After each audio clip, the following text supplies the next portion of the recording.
In today's video, we're going to completely break down the YD100 to give it a thorough clean and inspection. We're going to rebuild the motor as well as port and match the case. This bike was last ridden about a month ago through a 58-mile trip in a lot of mud. We're going to find out what the consequences are of parking your bike after riding through the mud and not cleaning it.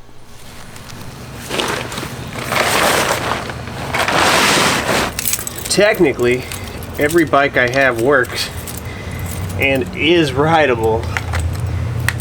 However, the front forks on the YD100 trail bike are bent.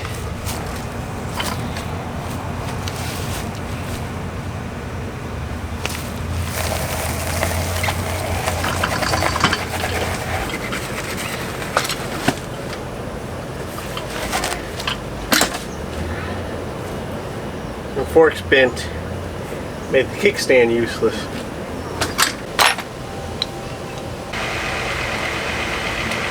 Let's get that motor off. Before you take every single drink, you check that sucker for bees and wasps. Almost drank a wasp once at the gun range. That would have sucked. So we're going to take this motor off and just examine it, give it a pretty thorough look, and take the jug off, take both side covers off, see how everything's held up.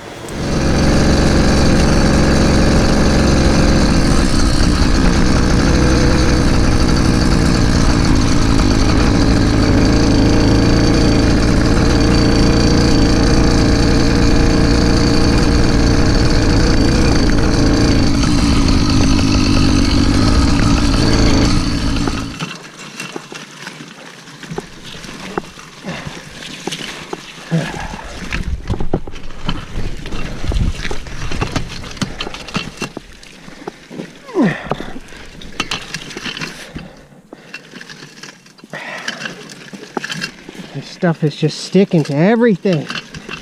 That was a 58-mile trip. Straight through some pretty gnarly mud. While we're at it, we might go ahead, break down the whole motor and port match it. If you got to do a motor swap on one of these bikes, assuming everything on the bike is good, the chain's good, tension's good, all that, you're looking 15-20 minutes. That's cool.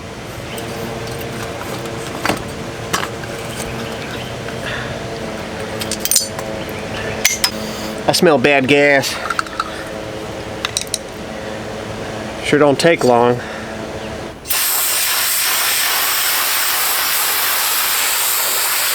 And we'll hit it with some WD-40 when it dries.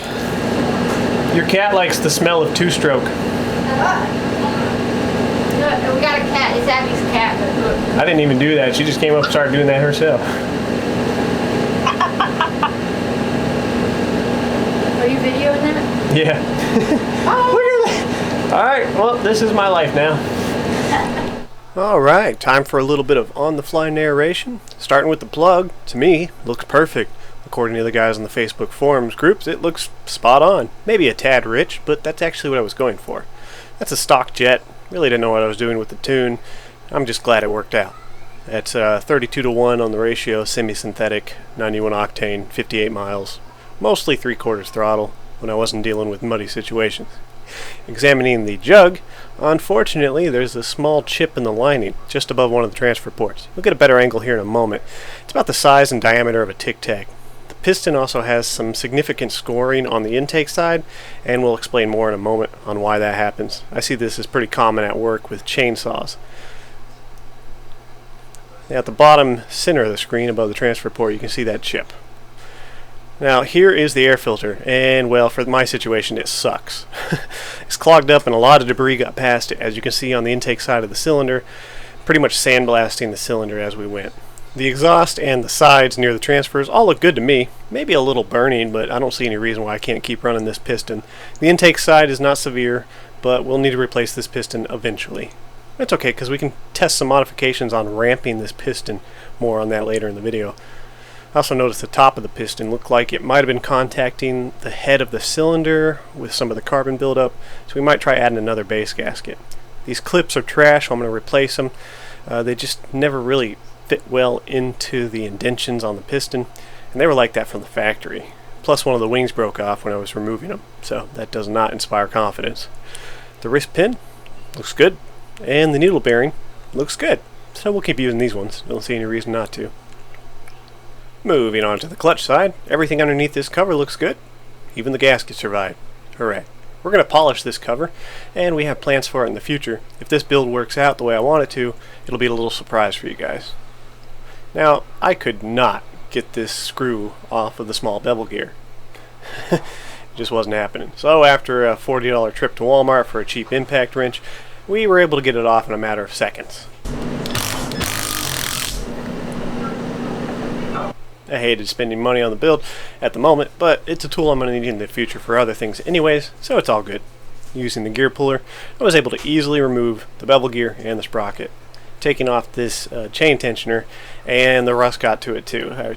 I didn't hit it with any WD-40 when I got home, so that's frozen up pretty good. Here is the sprocket side cover, and it is just caked with clay and mud, which pretty much just sat on top of the bearing for about a month and completely froze that bearing. That's why the rear wheel was locked up. The bucking bar and bearing somehow survived. A little bit of burning on them, but no etching, so we'll keep using those. The cam gear, or the cam for the clutch, was kind of rounded out, so we're going to need to replace that. And here's how I got that sprocket off with a 19mm wrench. A little bit of penetrating oil. Cleaned up the thread so I don't strip out my gear puller. Now guys, this isn't a tutorial on how to take apart your engine. Obviously we're just kind of blazing through this, getting some of the highlights out of the way. I really highly recommend you guys watch the tutorial video on how to take apart a motorized bike motor from the Zeta YouTube channel. It's thorough, relatively quick, and he's got a lot of good tips. They take these motors apart all the time, so they know what they're doing. And that's what I watched before I did this. And here's a tip on removing these. If you tap them at the bottom, they'll rock out at the top, and then you can tap them at the top. This will prevent you from damaging the keyway and the key. I like to take all my keyways and stick them to the magnet for the magneto, that way I don't lose them. We let this PV blaster sit on here for about an hour. I feared the worst, but it actually came right out. That stuff is a miracle. I put the screw back on the shaft, or the nut, sorry, and just lightly tapped it with a heavy hammer, and the inertia slowly rocked it out. And look at all that rust. Ooh, that is bad. That's really bad. Some miracle this bearing has survived and is relatively free moving, so we're going to keep using that until we get a replacement. But this one, well, this one has to be replaced. There's no way around that. Getting the magnet off was straightforward and easy, but I didn't have an adapter for my impact wrench, so I just grabbed onto the connecting rod with a pair of vice grips and some cloth so I didn't damage it. We were able to unscrew that nut, put it back on, and then tap the shaft out. It fell right out, real easy. All in all, I didn't really run into any issues other than the rusted bearing on taking this motor apart. Unfortunately, a lot of the debris got past that filter and got into these bearings, so we're going to go ahead and replace these bearings as well. They're not terrible, but you can feel the grittiness when you spin them, so that's not good.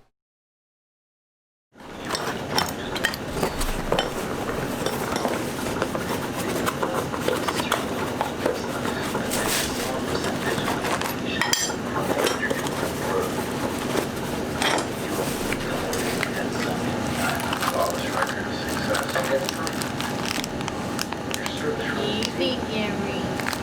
Like how this that's all what you did to select the other train. That's a pretty piece of work.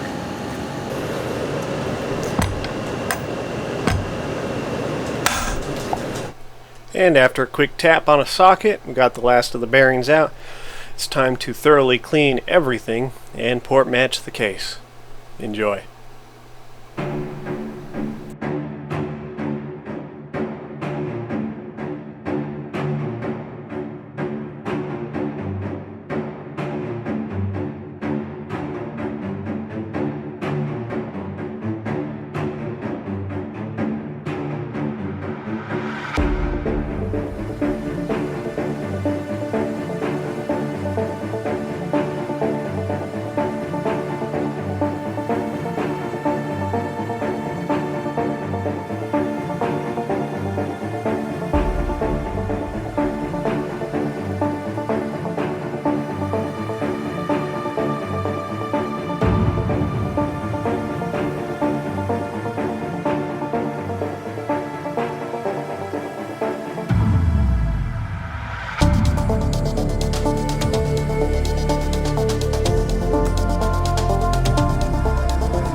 Now, given the fact that I'd never made my own case gasket before, and I had to use some salvage seals from an old bad motor, I was really surprised that this bike fired right up.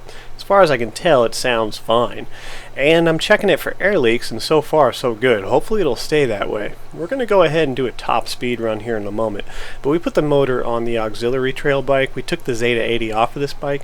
That motor's making a weird sound. I think it's got a bad bearing, so we need to do some work on that anyways in a future video. For now, the motor is unmodified except for port matching and polishing. We also widened some of the ports. Not much, because I don't know too much about porting right now, but I think the case matching should help. We're using the stock exhaust for now because I want to get a baseline before we add in the flex fit pipe, which I know is going to be faster. I also want to test it against a modified stock exhaust, maybe drill some holes, remove some baffles, we'll see. But right now we're using the stock 44 tooth sprocket, and it's way too big. This motor pretty much just tops out fast. The YD100 is not really faster than a Zeta 80, it just gets to its top speed really quick. Alright. Let's see if we can get 35.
Now, unfortunately, my clutch cable started slipping, so starting and stopping the bike was a bit tricky.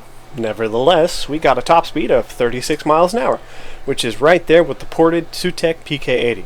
I'm happy with that speed, and that's a good first run. There's other things we can do, such as mess with the tune to try and get more. Obviously, adding the flex fit pipe or even a modified exhaust pipe is going to increase this. But as you know, the YD100 is not really known for its top speed.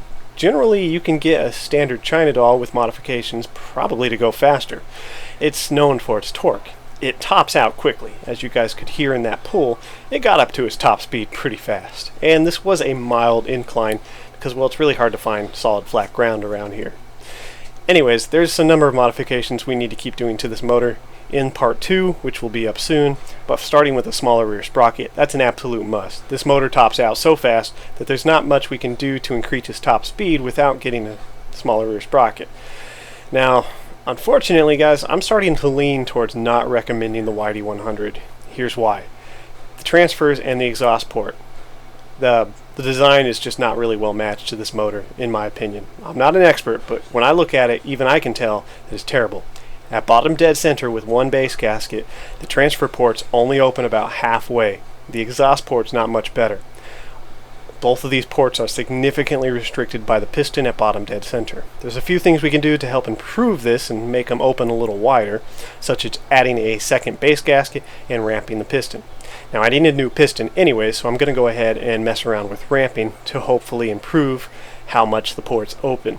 But when you do both of these things, add a base gasket, ramp the piston, you reduce your squish band. Especially since this is a one-piece jug, there's not really much we can do about that. More expert guys can chime in the comments, because I'm hoping that there's kind of a balance we can reach. If you hurt the squish band a little bit, but you greatly increase the amount of fuel and air in the cylinder, hopefully you'll gain some performance at the end of the day. Well, that's all we got for now, guys. Stay tuned for part 2. Hope you enjoyed the video, and ride safe.